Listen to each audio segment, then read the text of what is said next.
Hello guys, so ngayon is pop method naman sa ating array function. So pop method in JavaScript is used to remove and return the last element from an array.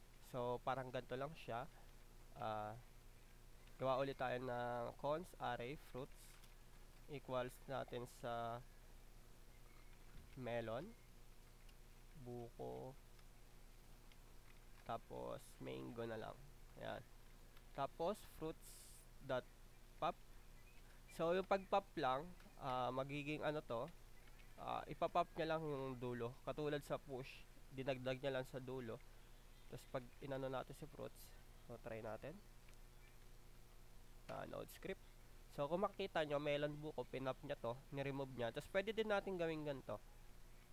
Cons fruit equal. So makikita natin kung ano yung inano niya. Makikita natin kung ano yung ni-remove niya. Fruit. Yan. Fruit. Save natin. Then node script. So kung makikita nyo, pinop niya si mango. So ganito lang naman guys si pop. So meron pa isa. So pwede natin specific to. Si melon. Alam ko gagana to. Yan. So, yan kung mapansin nyo, ganun pa rin. Hindi siya gumagana, no? So ganito lang yung function niya. So ang pagkakaalam ko pwede yung ganito pero hindi naman gumagana. So ito lang po sa pop, no? Kayo na lang mag-explore kung paano nyo gagamitin. So thank you.